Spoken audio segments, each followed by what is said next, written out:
Your feet are the furthest point from your heart. They're at the very end of the pipeline. And when something starts going wrong with your blood vessels, your feet are the first place that shows it. Not your chest, not your arms, your feet. The CDC confirmed that peripheral arterial disease, clogged arteries in your legs and feet, is often the very first sign that a person has cardiovascular disease.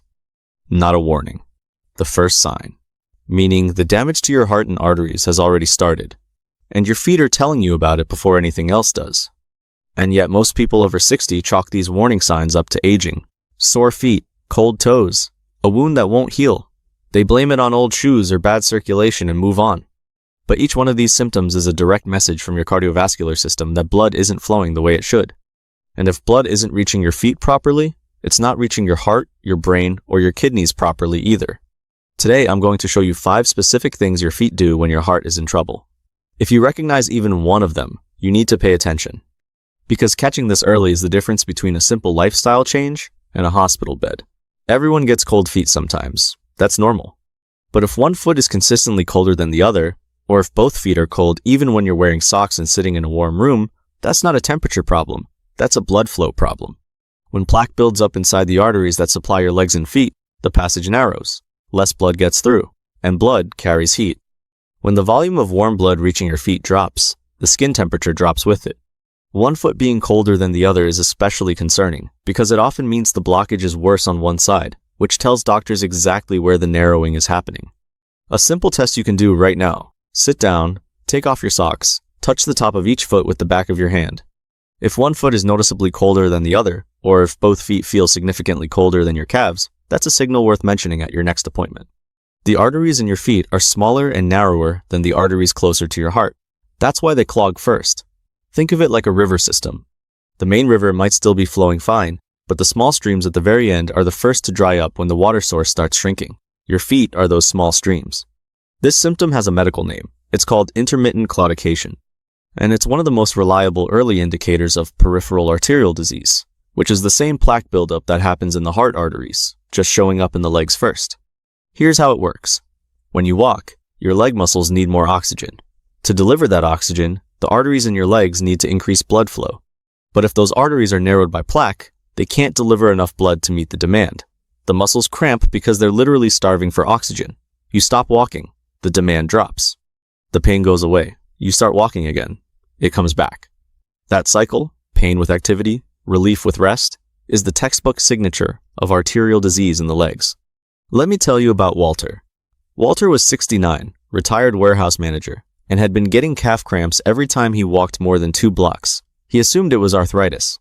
His wife assumed it was sciatica. He lived with it for almost 2 years before mentioning it to his doctor during a routine visit.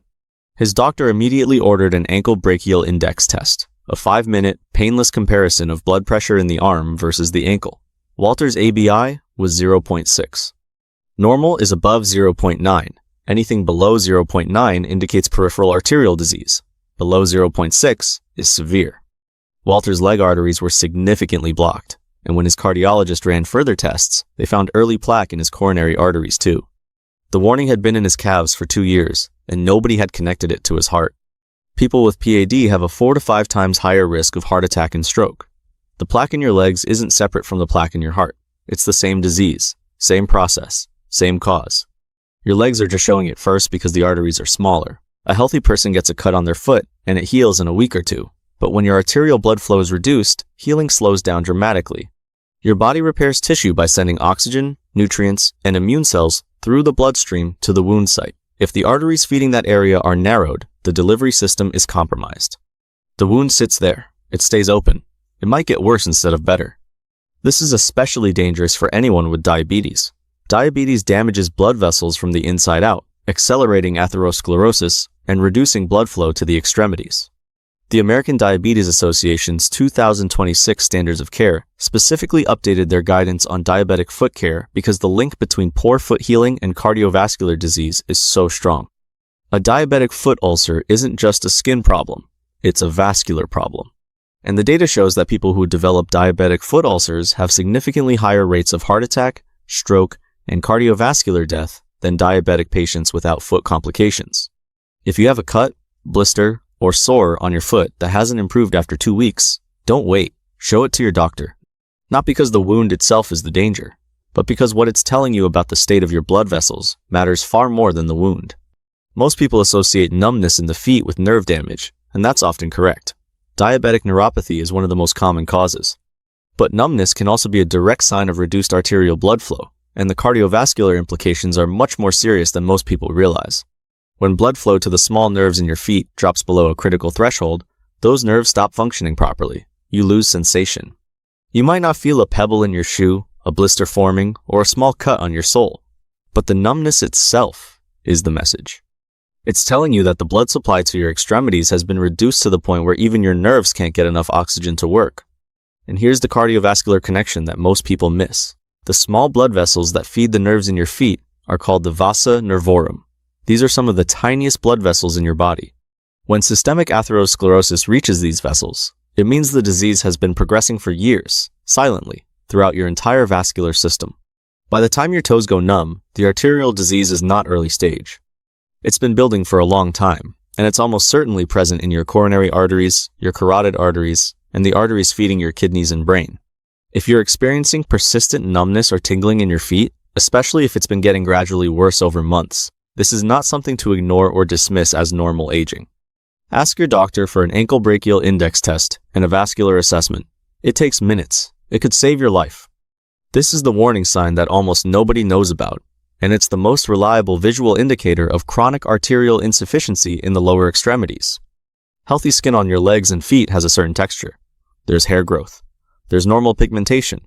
The skin folds and creases naturally. But when blood flow has been reduced to the lower legs for months or years, the skin starts to change. It becomes thin, shiny, and almost waxy looking. The hair on your toes, the tops of your feet, and the lower parts of your shins falls out and doesn't grow back. The nails become thick, brittle, and grow slowly. The skin might take on a slightly bluish or purplish tint, especially when the legs are hanging down. These changes happen because the skin and hair follicles aren't getting enough oxygen and nutrients to maintain themselves. They're not dying dramatically, they're slowly starving. And this slow starvation is a visible, external reflection of what's happening inside the arteries feeding those tissues.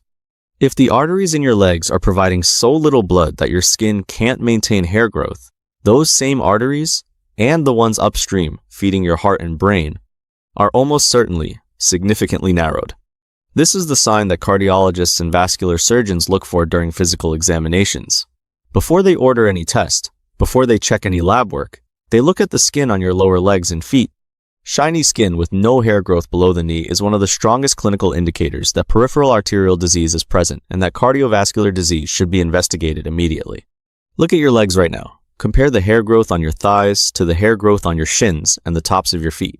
If there's a visible difference, if the lower portions are smoother, shinier, and have less hair, bring it up with your doctor. If you've noticed one or more of these signs, here's exactly what to ask for at your next appointment. Ask for an ankle brachial index test. It takes 5 minutes. A blood pressure cuff is placed on your arm and your ankle, and the two readings are compared.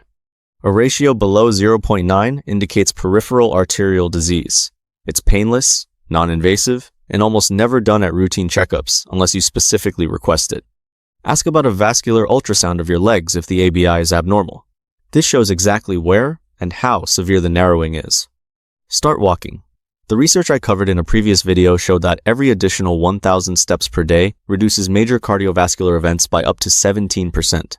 Walking is the single best treatment for early-stage peripheral arterial disease because it forces new small blood vessels to develop around the blockages, a process called collateral circulation. And stop ignoring your feet. They're the early warning system for your entire cardiovascular system. They've been trying to tell you something. Start listening. Your feet are the canary in the coal mine for your heart.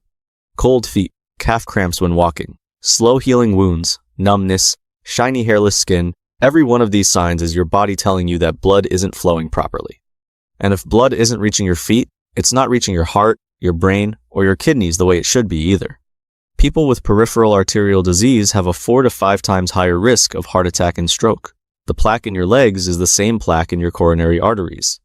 It's the same disease showing up at the far end of the pipeline first. And the tragedy is that most people live with these symptoms for months or years, blaming them on aging, before anyone connects the dots. You now know the 5 signs. You know what each one means. You know what tests to ask for. and you know that catching this early changes everything. Don't ignore what your feet are telling you.